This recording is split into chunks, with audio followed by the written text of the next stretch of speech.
Namaku Naila, dan ini adalah ceritaku.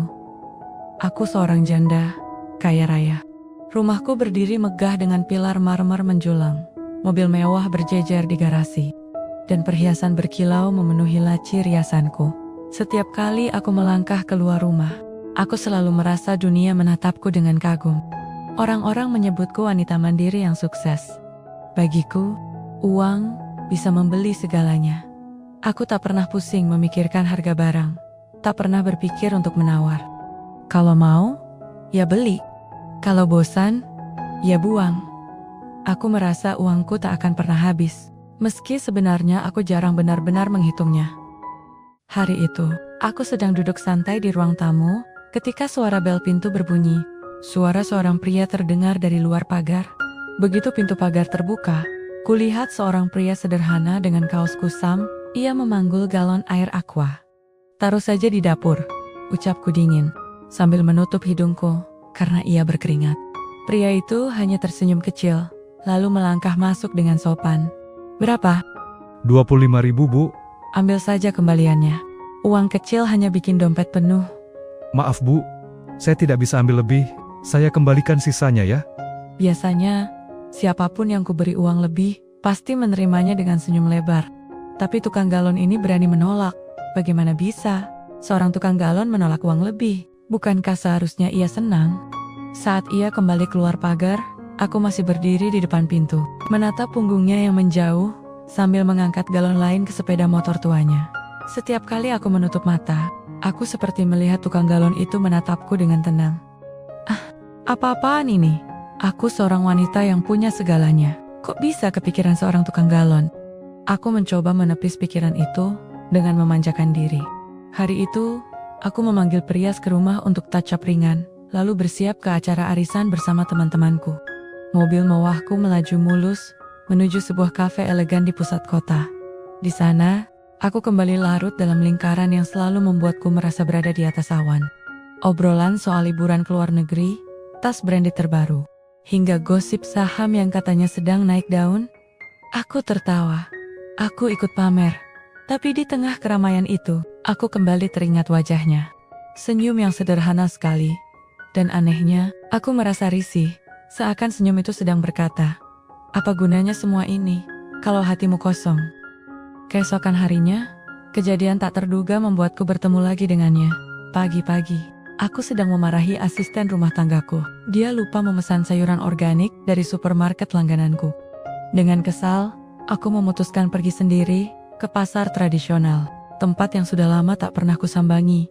Di lorong pasar yang becek dan ramai, aku berjalan dengan langkah angkuh. Aroma bau pasar menusuk hidungku, membuatku ingin cepat-cepat pulang. Lalu mataku menangkap sosok itu, pria tukang galon itu, Raka. Aku baru tahu namanya dari seragam lusuh yang dipakainya. Ia sedang menawar cabai merah pada pedagang, lalu dengan sabar menghitung uang lembaran kecil dari kantongnya. Aku hampir tak percaya. Dia begitu serius, hanya karena beberapa ribu rupiah. Bahkan ia menghitungnya berulang kali. Dasar orang kecil, gumamku dalam hati. Tapi, tanpa kusadari, aku justru berhenti melangkah dan memperhatikannya dari jauh. Ada sesuatu dalam kesederhanaannya yang membuatku terusik. Tak lama, ia menoleh. Mata kami bertemu, dan lagi-lagi senyum itu muncul. Tenang. Tapi kali ini membuat dadaku terasa hangat sekaligus kesal. Aku segera memalingkan wajah dan berjalan cepat, pura-pura tidak melihatnya. Namun langkahku terasa berat. Aku mulai bertanya pada diriku sendiri. Apakah aku yang selama ini hidup dengan cara yang salah?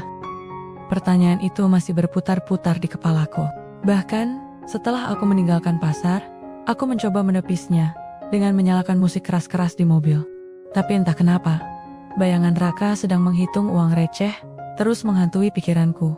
Beberapa hari kemudian, aku kembali ke pasar, bukan karena ingin, melainkan karena asisten rumah tanggaku sakit. Sekali ini saja, gumamku, sambil melangkah dengan langkah ragu, dan seperti takdir yang ingin mempermainkanku. Aku bertemu lagi dengannya. Ia sedang berdiri di depan kios sayur, berbicara dengan penjual, sambil mencatat sesuatu di kertas kecil. Rasa kesalku muncul lagi. Tapi kali ini, bercampur rasa ingin tahu. Aku berdiri agak jauh, memperhatikan diam-diam. Dia membeli sayur, cabai, dan bawang dalam jumlah pas. Bukan banyak, bukan sedikit, persis sesuai kebutuhan. Uang yang dikeluarkan pun pas, tanpa lebih. Setelah itu, ia menuliskan sesuatu di kertasnya. Aku mengernyit. Untuk apa seorang tukang galon menulis setiap belanjaannya? Tanpa sadar aku melangkah lebih dekat. Dan tentu saja, ia menyadari keberadaanku. Bu Naila? Aku terkejut. Bagaimana kamu tahu nama saya? Oh, saya sering antar galon ke rumah ibu, jadi hafal. Aku hanya mengangguk singkat, mencoba menjaga gengsi. Apa yang kamu tulis? Catatan belanja bu, biar jelas, uang yang masuk dan keluar. Kalau nggak dicatat, sering bocor. Aku menatap kertas lusuh itu. Angka-angka sederhana, tapi rapi, lucu sekali. Aku, yang punya rekening miliaran, tak pernah mencatat uang keluar. Sementara seorang tukang galon melakukannya dengan penuh disiplin. Aneh. Tapi dari hal kecil begitu, saya bisa tahu arah hidup saya bu. Kalimat sederhana itu membuatku terdiam. Tapi bukannya berubah. Aku justru menutup rapat-rapat perasaan itu. Aku masih merasa, aku kaya. Aku berhak menikmati hidup tanpa harus pusing memikirkan hal-hal kecil. Hari-hariku tetap dipenuhi belanja online, makan di restoran mahal, hingga arisan dengan nominal iuran yang konyol besarnya. Bagiku, semua itu adalah bagian dari status. Suatu sore, aku ingin membeli tas baru yang baru saja dipamerkan temanku di media sosial. Aku menuju butik langganan dengan penuh percaya diri. Namun ketika kartu kreditku digesek, ternyata transaksi ditolak. Aku tertegun. Tidak mungkin, aku punya saldo besar. Dengan wajah menahan malu, aku mengeluarkan kartu lain. Kali ini berhasil, tapi rasa tidak nyaman itu melekat di dada. Setibanya di rumah, aku membuka aplikasi rekeningku.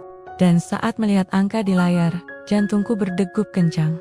Saldo utamaku jauh berkurang. Entah sejak kapan, ternyata pengeluaran mewahku selama ini sudah menggerogoti lebih banyak daripada yang kusadari. Aku menelan ludah. Ada rasa panik, tapi gengsiku terlalu tinggi untuk mengakuinya. Masih banyak aset lain, hiburku pada diri sendiri. Namun malam itu aku sulit tidur. Aku merasa, mungkin aku tidak sekuat itu. Dan anehnya, bayangan Raka kembali muncul. Bayangan catatan kecilnya di pasar. Bayangan wajah tenangnya ketika menghitung uang pas-pasan. Aku membandingkan dengan diriku yang punya segalanya. Tapi tetap gelisah. Kenapa aku malah teringat dia? Pikiran tentang Raka semakin sering datang tanpa permisi. Seolah-olah ia menjadi bayangan yang tak bisa kuusir. Aku mencoba meyakinkan diriku bahwa itu hanya kebetulan. Bahwa aku tetaplah Naila yang punya segalanya. Beberapa hari kemudian, aku pergi ke sebuah toko buah impor. Aku ingin membeli anggur merah. Tanganku lincah memilih buah terbaik. Memasukkannya ke keranjang tanpa melihat label harga. Ketika tiba di kasir, aku merogoh tas. Dan terdiam. Dompetku tidak ada. Aku panik. Aku membongkar isi tas. Bahkan menelpon sopirku. Tapi nihil. Senyum kasir mulai kaku. Antrean di belakang menatapku dengan tatapan tak nyaman. Wajahku memanas. Aku tiba-tiba terlihat bodoh karena tidak bisa membayar sekantong buah. Suara tenang terdengar dari belakang. Kasih ke saya dulu mbak, saya yang bayar. Aku menoleh dan hatiku hampir berhenti berdetak. Raka berdiri di sana dengan kaos lusuh yang sama seperti biasanya, sambil membawa galon di pundaknya. Tanpa banyak bicara, ia mengeluarkan uang pas dari saku celana, lalu menyerahkannya ke kasir. Sudah bu, nanti kalau ketemu lagi, bisa diganti. Aku ingin menolak, harga diriku menjerit, gengsiku memberontak. Tapi keadaan membuatku tak bisa berbuat apa-apa. Aku hanya mengangguk kaku, lalu menerima kantong buah itu dengan malu bukan main. Di perjalanan pulang, aku bersandar di kursi mobil, jantungku masih berdegup.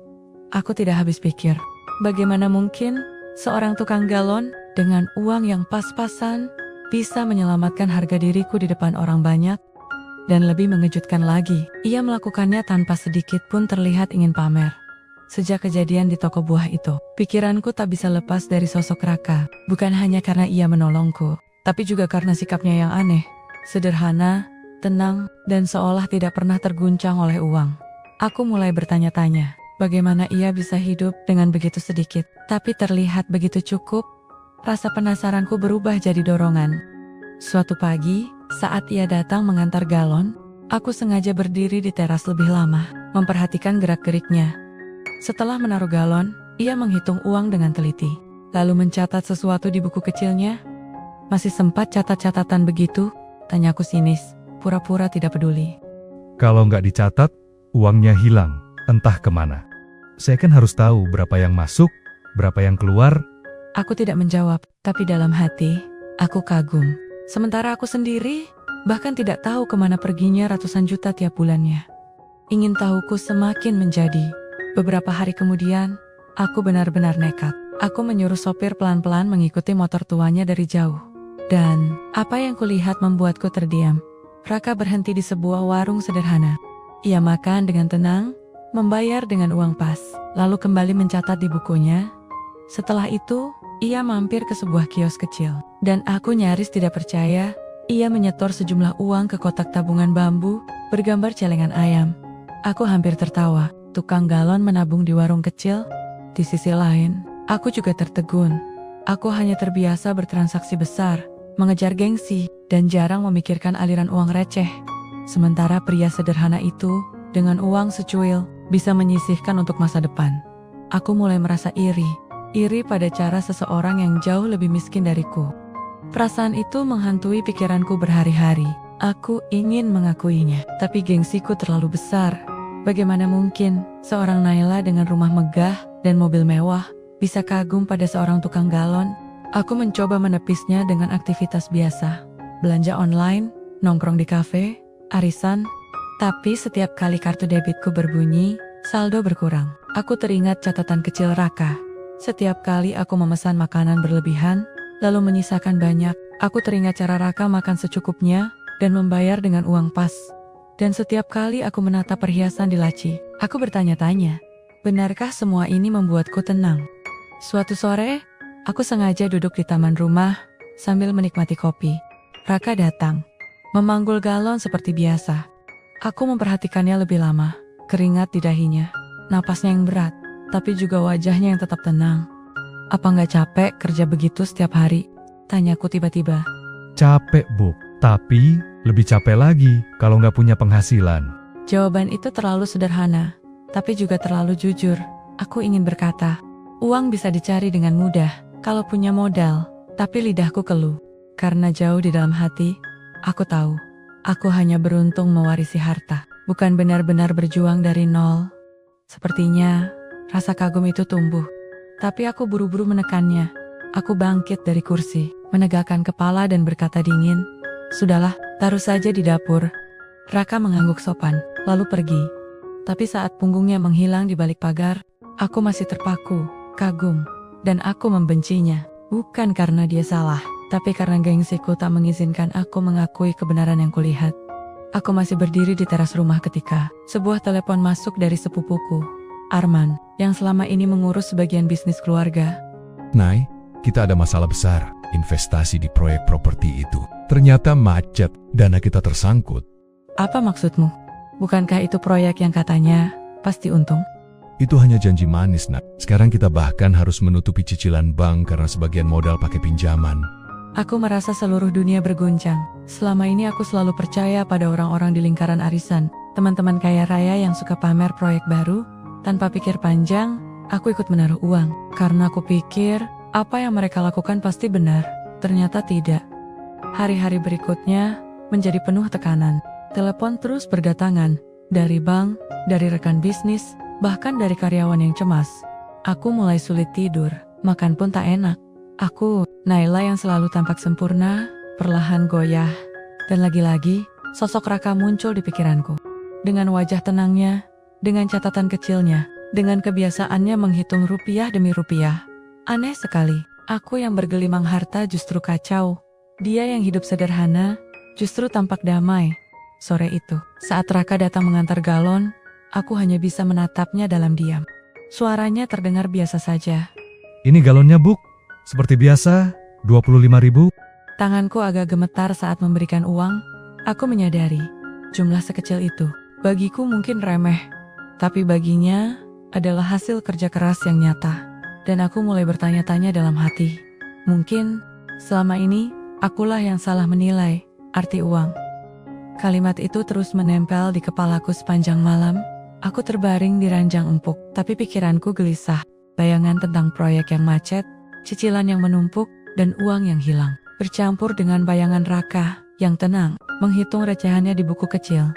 Keesokan harinya, aku tanpa sadar melangkah ke teras lebih awal, menunggu suara motor tuanya. Aku memanggilnya sebelum sempat menurunkan galon. "Raka, boleh tanya sesuatu?" Boleh, Bu. Tentang apa? "Menurut kamu, apa yang paling penting dalam mengatur uang?" Raka terdiam sejenak, lalu meletakkan galon dengan hati-hati. Senyum tipis terlukis di wajahnya. Buat saya, uang itu bukan soal besar kecilnya, tapi soal bagaimana kita bisa tidur nyenyak dengan uang yang kita punya. Tidur nyenyak? Iya, kalau saya punya uang 100.000, saya pastikan dulu makan cukup, ada sedikit tabungan, dan gak ada utang. Itu bikin saya tenang. Kalau uang besar tapi bikin was-was karena banyak cicilan, buat apa? Selama ini aku tidur di kasur mahal, dengan bantal bertumpuk, tapi jiwaku gelisah. Sementara dia, tukang galon dengan motor tua, bisa tidur nyenyak hanya karena tahu alur uangnya jelas. Aku menunduk. "Kamu gak pengen kaya?" Bagi saya, kaya itu kalau hati tenang, Bu. Kalau bisa makan dari hasil sendiri, nggak bergantung, itu sudah cukup. Aku tidak bisa berkata-kata lagi.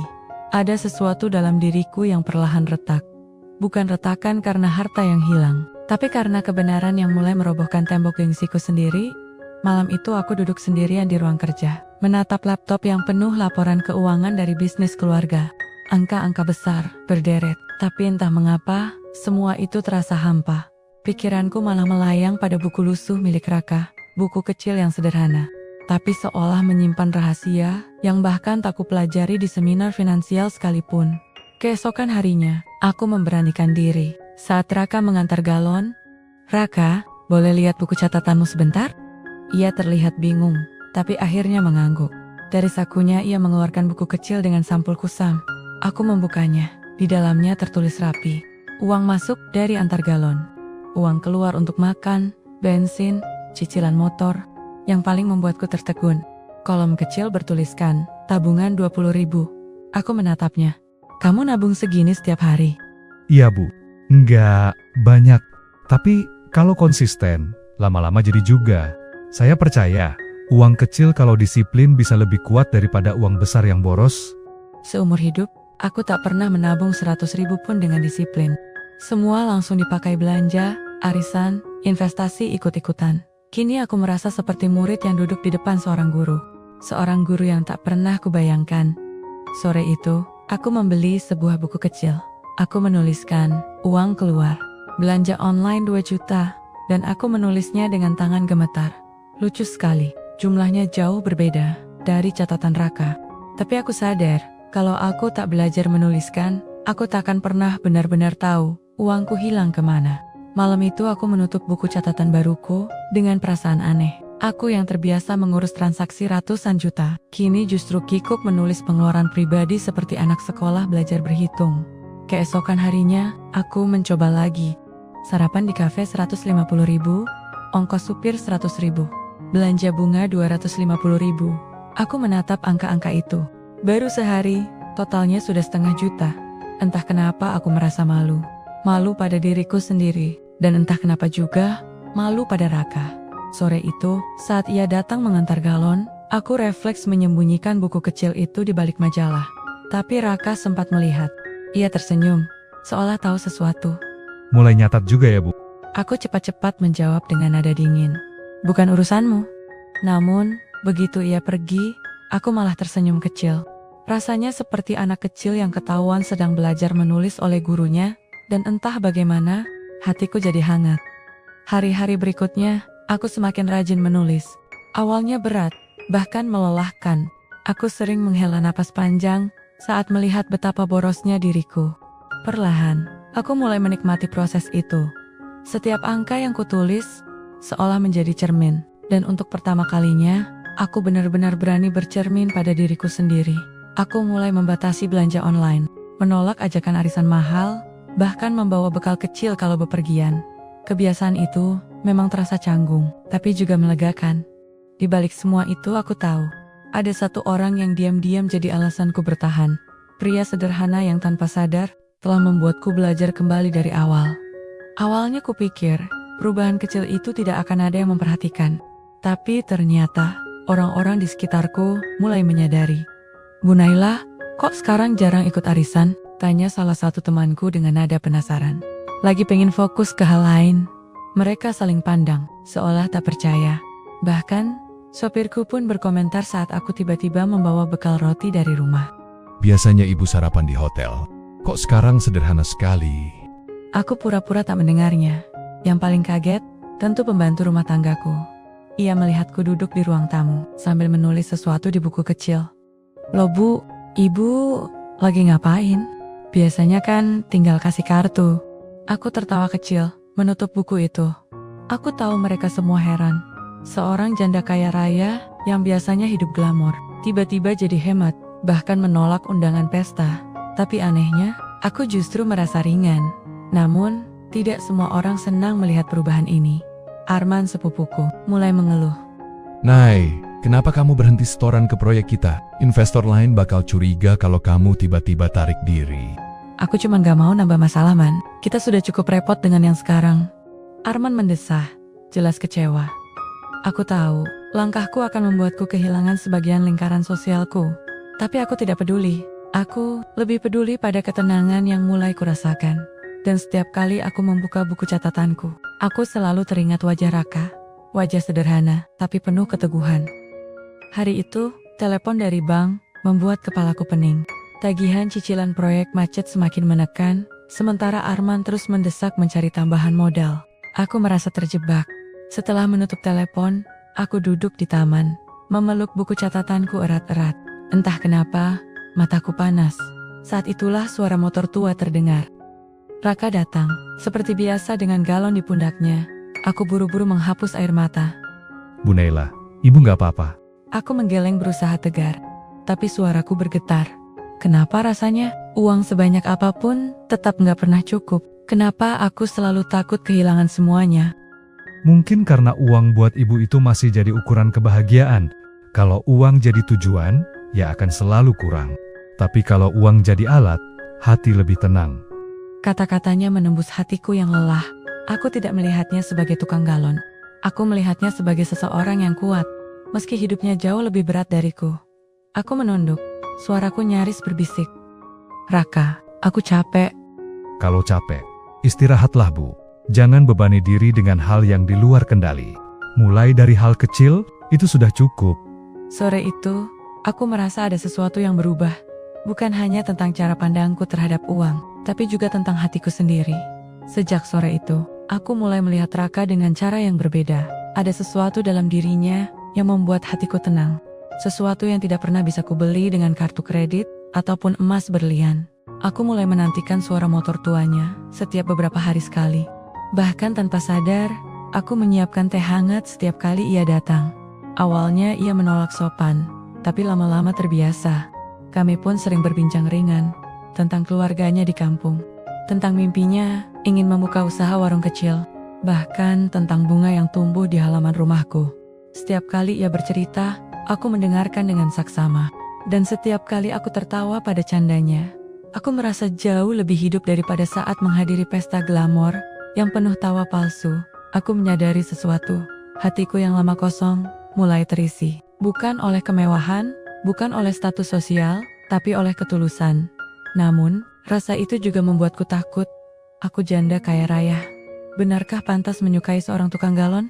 Apa kata dunia nanti? Apa kata keluargaku? Malam-malamku kembali gelisah, tapi kali ini bukan karena kehilangan uang, melainkan karena aku sedang menemukan sesuatu yang lebih berharga dari uang, dan aku tidak tahu apakah aku berani memilikinya. Pagi itu aku duduk di meja makan, menatap secari kertas berisi laporan keuangan keluarga. Bisnis masih goyah, sebagian aset terancam dijual, dan lingkaran sosialku satu persatu menjauh. Tapi anehnya, aku merasa tenang, karena sekarang aku tahu apa yang sungguh kuinginkan dalam hidup. Sore harinya, saat Raka datang mengantar galon, aku memanggilnya lebih lembut daripada biasanya. "Raka, bisa sebentar duduk?"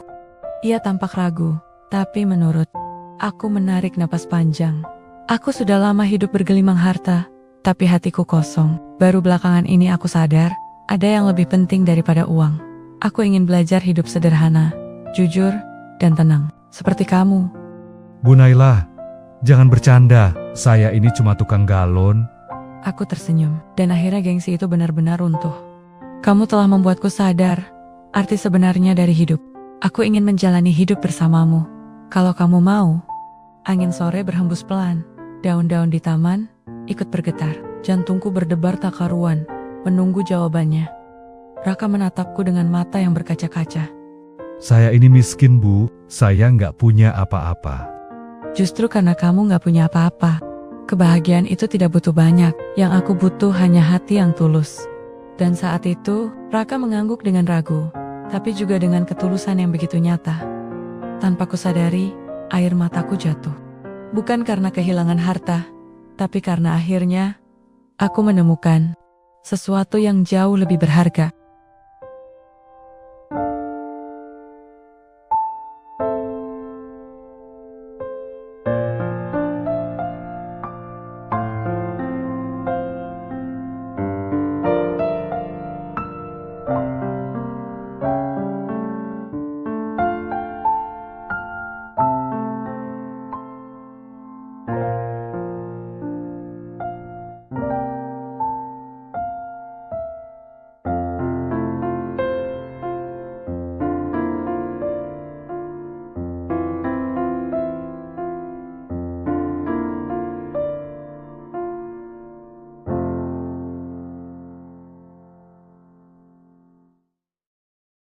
Namaku Naila, dan ini